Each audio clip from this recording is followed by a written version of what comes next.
السلام علیکم ورحمۃ اللہ وبرکاتہ بسم اللہ الرحمن الرحیم ان الحمد للہ نحمده ونستعینه ونستغفره ونعوذ باللہ من شرور انفسنا ومن سیئات اعمالنا من يهده الله فلا مضل له ومن يضلل فلا هادي له واشهد ان لا اله الا الله وحده لا شريك له واشهد ان محمدا عبده ورسوله۔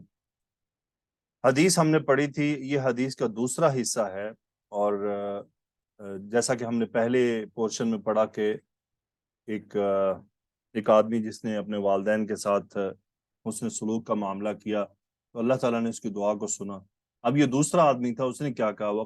قال الآخر دوسرے نے کہا اللہم انہو کانت لی ابنت امن کانت احب الناس الیہ۔ اس کا ہم اعراب نہیں کریں گے، اس کے اعراب آپ خود کر لیجئے گا، میں صرف آپ کو اس کی وضاحت دیتا ہوں۔ اس کے اعراب نہ کرنے کی وجہ کچھ ایسی باتیں ہیں کہ جو مطلب یہ ہے کہ آپ چونکہ میری بیٹیاں اور میری بہنیں ہیں تو صاحب ذرا کچھ ہمارے حدود و قیود ہیں، اس کی وجہ سے میں اس کے اعراب کرنے سے قاصر ہوں، وہ آپ خود کر لیجئے گا۔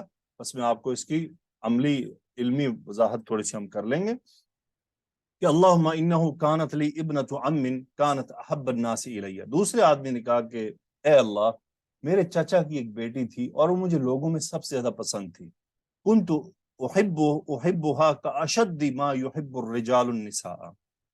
تو وہ کہتا ہے، یعنی یہاں وہ محبت نہیں ہے کہ بھئی میری وہ کزن تھی تو اس سے، یعنی یہاں محبت جو ایک مرد کو ایک عورت سے ہوتی ہے، یہ اس محبت کا تذکرہ کر رہا ہے وہ کہ کنت احبها، کہ میں اسے بہت محبت کرتا تھا، کاشد ما یحب الرجال النساء، یعنی جو پھر مرد عورتوں کو جو محبت کیا کرتے ہیں اس شدت والی محبت کی طرح۔ فاردتها على نفسها، تو میں نے اس کا اپنے لیے ارادہ کیا، یعنی انہوں نے اس کے ساتھ غلط معاملے کا ارادہ کیا۔ فامتنعت منی، اس نے خود کو مجھ سے روک لیا، یعنی اس عورت نے خود کو بچا لیا، اس نے اپنا نفس ان کے حوالے نہ کیا۔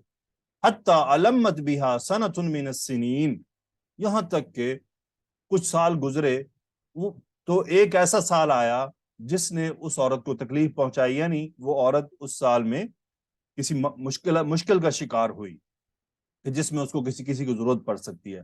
فجاءتنی، پس وہ میرے پاس آئی، فاعطیتها 20 و100 دینار، پس میں نے اس کو 120 دینار دیے، کس شرط پر؟ علی ان تخلی بینی و بین نفسها، ففعلت، اس شرط پر دیے کہ وہ میرے اور اپنے درمیان سے ہٹ جائے، ففعلت، پر یعنی پس اس نے اس شرط کو قبول کر لیا اور 120 دینار لے لیے۔ حتی اذا قدرت علیہا، یہاں تک کہ میں نے اس پر قدرت پالی، یعنی اس عورت نے اپنے آپ کو اس کے حوالے کر دیا تنگ آ کر۔ فلما قعدت بین رجلیہا قالت، تو جب وہ آدمی جو ہے وہ اس عورت کے قریب آیا تو قالت، اس عورت نے کہا اتق اللہ، اللہ سے ڈرو، ولا تفض الخاتم الا بحق، یعنی جو تم کرنا چاہ رہے ہو یہ اس کے حق کے علاوہ، اس کے حق کے بغیر نہ کرو۔ یہاں سے مراد ہے کہ یعنی مہر دیے بغیر تم اس طرف نہیں بڑھ سکتے۔ فانصرفت عنها، میں اس سے ہٹ گیا، وہی احب الناس الیہ، اور وہ میری سب سے مجھے پسندیدہ، یعنی لوگوں میں سب سے زیادہ پسند تھی۔ وترکت الذهب الذي آتیتها، اور میں نے وہ سونا چھوڑ دیا جو میں نے اسے دیا تھا۔ اللہم ان کنت فعلت ذلك ابتغاء وجهك، اے اللہ اگر میں نے وہ عمل تیری رضا کے لیے کیا تھا، ففرج عنا، بس ہمارے لیے آسانی پیدا فرما، ما نحن فیہ، اس معاملے میں جس میں ہم ہیں۔ فانفرجت الصخرۃ، چٹان ہٹی، فانفرجت الصخرۃ غیر انہم لا یستطیعون الخروج منها، یعنی اس میں چٹان اتنی ہی ہٹی کہ وہ اس میں سے نکل نہیں پائے تھے، لیکن چٹان تھوڑی سی ہٹ گئی۔ اب اس میں جو علماء یہ فرماتے ہیں کہ اس میں اس عورت کا جو یہ جملہ کہنا تھا کہ اتق اللہ، علماء نے اس پہ آ کر بریک لگائی ہے۔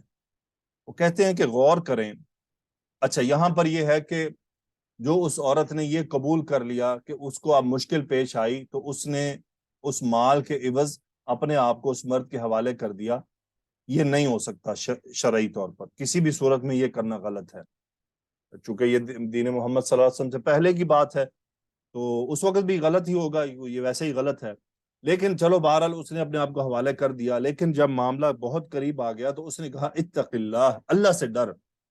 علماء یہ فرماتے ہیں کہ اس روایت میں ایک بات گارنٹی کی ہے کہ وہ عورت پاک عورت تھی وہ عورت ایک پاک عورت تھی. اسی وجہ سے پہلے تو اس نے پہلی بار ہی خود کو حوالے نہیں کیا تھا, دوسری بار بیچاری مجبور ہو گئی, اس کی زندگی کے مسائل نے اس کو گھیر لیا کہ اس نے سوچا چلو یہ کر کے اپنا مسئلہ حل کر لیتے ہیں. لیکن جب وہ اس بندے کے سامنے آ گئی اور جب معاملہ قریب پہنچا, پھر بھی اس نے اینڈ پہ یہی کہا اتق اللہ, اللہ سے ڈر. اس کا یہ اتق اللہ کہنا اتنا تقوی والا تھا, اس کے کہنے میں اتنی سچائی تھی, اس کی زندگی اتنی پاک تھی کہ یہ اتق اللہ سیدھا اللہ کے پاس جا پہنچا, اور اللہ تعالیٰ نے اس بندے کے دل میں رحم ڈال دیا کہ ایک پاک عورت با حیا عورت اگر کسی ایسے مسئلے میں پھنس جائے اور وہ اللہ کے دعا مانگے تو اللہ تعالیٰ اس کی مدد ضرور کرے گا. تو اپنے آپ کو ہمیشہ بچا کر رکھیں. اب دیکھیں اس بچی نے کہا اتق اللہ, اللہ سے ڈر, ولا تفض الخاتم الا بحق, یعنی تم یہ نہیں کر سکتے سوائے اس کے کہ مہر دیے بغیر, یا جس کا اس کے پر حق ہے بس وہی اس طرف جا سکتا ہے. سو اللہ تعالیٰ نے اس آدمی کے دل میں رحم ڈال دیا, اور اس نے اور وہ بھی پیچھے کیوں ہٹا, وہ اللہ کے نام کو لے کر ہٹ گیا. اسی لیے تو اس نے کہا کہ اللہم ان کنت فعلت ذلک ابتغاء وجہک, کیونکہ اس عورت نے اللہ کا نام لے کر کہا تھا اتق اللہ, اللہ سے ڈر, اللہ سے ڈر, تو وہ پیچھے اسی لیے ہٹا تھا, اللہ سے ڈر کر ہی ہٹ گیا تھا. یعنی اس کا مطلب اس بندے کے دل میں بھی اللہ کا خوف تھا, اس لیے وہ پیچھے ہٹ گیا کہ اب معاملہ اللہ تعالیٰ کی طرف چلا گیا.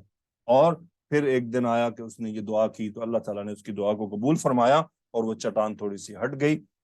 انشاءاللہ اس حدیث کا تیسرا حصہ ہم اگلے لیکچر میں کریں گے. جزاکم اللہ خیرا, سبحانک اللہم و بحمدک, اشہد ان لا الہ الا انت استغفرک و اتوب الیک. اللہم صلی وسلم علی نبینا محمد, آمین یا رب العالمین.